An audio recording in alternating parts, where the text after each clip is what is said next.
Soğuk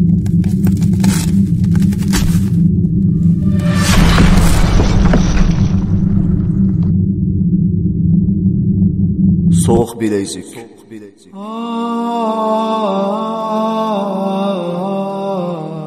Nahayet şefkatlik ve mihriban Allah'ın ismi bilen başlayman. Esselamu aleykum ve rahmetullahi ve berekatuhu. Tövende İslam çakarlar grup tayyorlagan hicret tarixlaridan Soğuk Bilezik degan eserini anlatışını başlaymiz.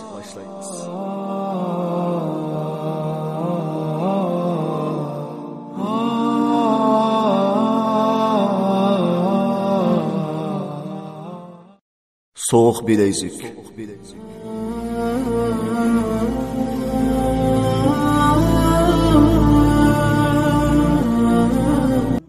Şunu bu kapırlar, bu Türkler adetik adam emasken deb bekli korkup ketipdi. Ameliyatımı bu Esadullah kichikidin çiniqib tarbiyalangan mushlashchi qari yigit edi. Uning keyinchi so'zlanadigan tarixi, yana eng kuchli zarbida 70 odam bilan mushlashganligi uning iqtidori va talantini aks ettirib berdi. Özümge kelsak, men bu kechida yotoqning ikkinchi boshlig'i bo'lgan Singapurlikdan barliq Uyg'urlarning umumiy ahvolidan xabardor bo'ldim va at saharda bizni yotoq sirtiga elib chiqishni saqlab tong atqizdim. Bu turmaning qoidasida etigan soat 6:30 atrofida bu rayondagi hoyliga chiqarib tamoq yeyish, munchiga tushish va ishlash qatorliq ishlar bilan mashg'ul bo'lib, 12da tushlik tamoq va tushdan keyin soat 4da kechlik tamoqni berib, ondan tushdan keyin soat 5da kameraga yana solab qo'ydi ekan. Bu qoida barliq rayonlarda o'xshash ekan. Demak, men hozir turmada yolg'iz emas ekanman. Men bilan qo'shilib jami 13 odam bor ekan. Hozir menda ilgirgidek ansirash yoki qo'rqish degandek ishlar yo'q edi. Chunki turmalarda yetaverib, turma hayoti odatdagi ishdek bo'lib qolgan edi. Ats etganda bizni hoyliga chiqardi. Men ballarni tamoq yeyish o'rnida uchratmadim. Lekin men xuddi koni mahbuslardek tamoq yeyish o'rniga berib, tamoqimni yeb atrofimni kuzatdim. Keyin bir Uyg'ur balni uchratdim va sen turkmi deb turkcha gap qildim. Mening turk tilini so'zlashim xeyli yaxshi edi.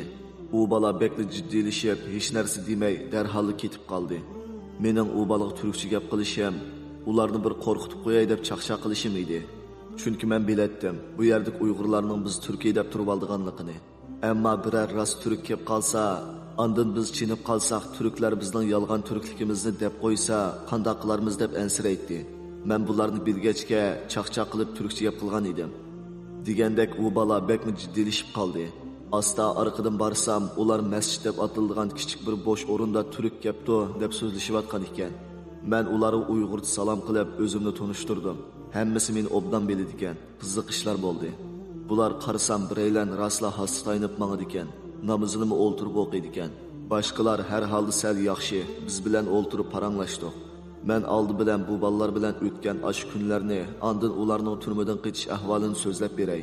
Men turmaga borganda oldida degandek hech narsa yo'q borgan. Lekin bu ballarda pul bor ekan.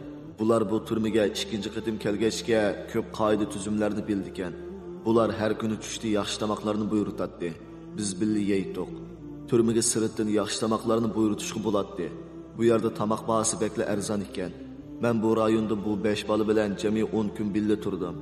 Kamirda men va Esadullah, Mustafa uchimiz va boshqa odamlar bo'lib 40 atrofida odam turardik. Turma kamirlar bekli kichik bo'lib, yotoqning kengligi 4 metr, uzunligi 6 metr edi. Ichida o'birnisi bor, yotoqning egizligi 3 metr bo'lib, egiz o'ttirsidan to'sib 2 qavat sup qilingan. Namoz o'qisak, yig'ishib yoki o'ltirib namoz o'qish kerak. Yotoq kichik, odam ko'p bo'lganligi uchun bo'shliq ilangich qilib, hatto o'birnidimi 2 odam, 4 odam yotadi.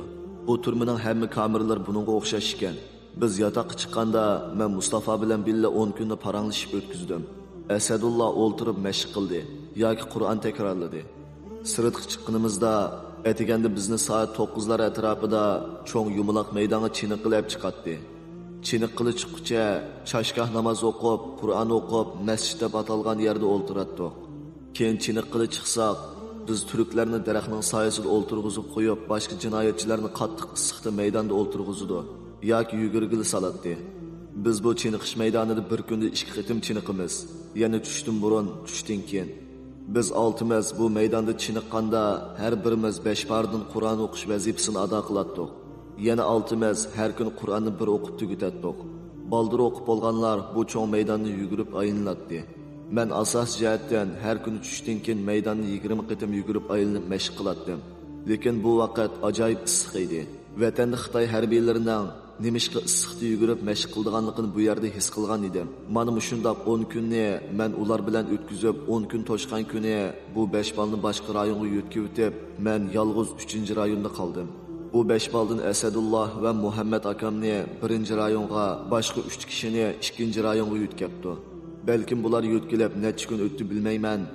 Bir kuni tushdan keyin o'gizdagi yeyib qo'ygan kiyimlarning soyasida uxlavatsam, ishga g'alchi kelib, qo'llarimni qayrab, mulozimat rayoniga ilib berib, putumga zanjir kishan soldi.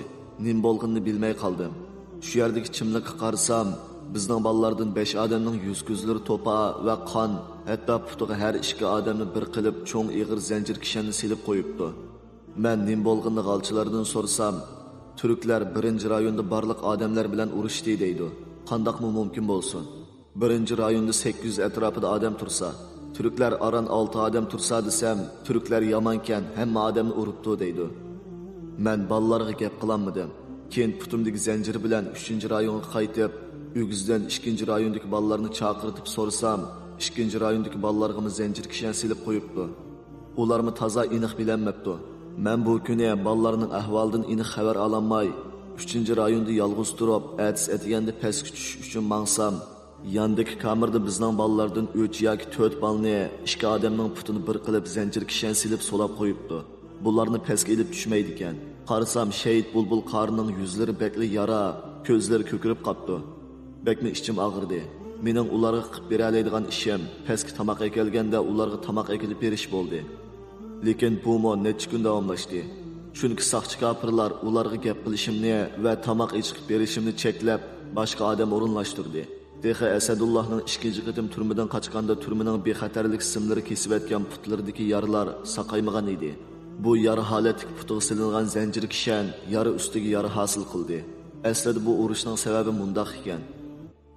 1-rayonda turayotgan bolalardan ilgari men bilan 3-rayonda turgan Asadullah va Muhammad akamdan boshqa yana ulardan burun qochib tutilib qolgan 6 odamning 4ti shu 1-rayonda bo'lib, bulardan biri kafirlar bilan bir kamerda ekan.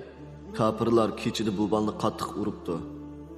Bu qitimliq anglitishimiz mush yerda oxirlashdi. Keyingi anglitishimizni ko'rishga sizlarni Janobi Allohga topshirdik. Assalomu alaykum va rahmatullohi va barakatuh. نحيا به في عزة تسمو به